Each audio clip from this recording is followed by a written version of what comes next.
Salut à toi! Alors aujourd'hui, je voulais te parler de l'informe. C'est pour ça que j'ai pas rangé derrière. Voilà. Bref. Je voulais te parler de l'informe parce que là, donc cette année, je travaille spécifiquement sur le thème du fétiche. Et ce qui me plaît particulièrement dans le fétiche, c'est qu'on est vraiment sur de l'objet, mais c'est un objet qui est vraiment qui a été pétri par les mains, par la parole, et on est vraiment dans quelque chose qui est formé. J'ai presque envie de dire que le fétiche, finalement, il est formé par la parole, quoi. C'est-à-dire qu'à chaque fois qu'on repasse dessus, par exemple, mettons un objet rituel sur lequel on va appliquer de la boue ou du jaune d'œuf ou peu importe, quoi. À chaque parole rituelle, thérapeutique ou ce genre de choses, on va avoir une couche qui se forme et qui se forme et qui se forme un peu. C'est le surplus d'informations, c'est l'infobésité qui le gonfle, quoi. C'est-à-dire que c'est parole plus parole plus parole qui crée cette informe euh, où l'information est même plus palpable finalement. Qu'est-ce qui s'est passé dans le rituel d'avant, ou 10 ans avant, ou 1000 ans avant?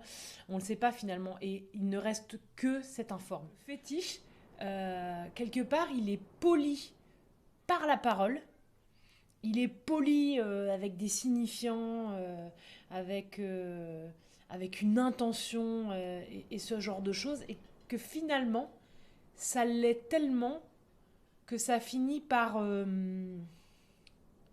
il finit par rester que le signifié, quoi. C'est-à-dire, il finit par rester uniquement, euh, je sais pas, un ajout d'intention. Donc c'est comme une... Les fétiches, c'est comme des boules d'intention, quoi. Bon, là, je suis en train de parler spécifiquement des fétiches peut-être rituels où on a tendance à amasser, à rajouter de la matière. Mais le fétiche, mais ça se rapporte finalement à tous les fétiches. Ça va être... Enfin, fétichiser un objet, ce n'est que ça, quoi. C'est rajouter du désir sur du désir sur du désir. Euh, Quels autres fétiches on peut avoir sur les, les gris-gris qui vont être... qui vont servir à protéger une personne puis une autre. Enfin, il y a des espèces de d'ajouts un peu mystiques, de paroles comme ça, qui vont charger petit à petit l'objet.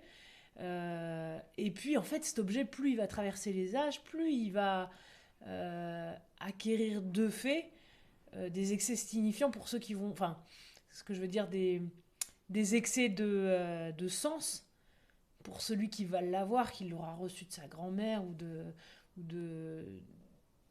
son arrière-grand-oncle, mais en tout cas, il aura traversé des paroles et des âges, quoi. Il y a de l'identité, mais inidentifiable, quoi. C'est la parole humaine qui crée une croûte de matière faite de désir, de projection, de sens en trop. C'est magique.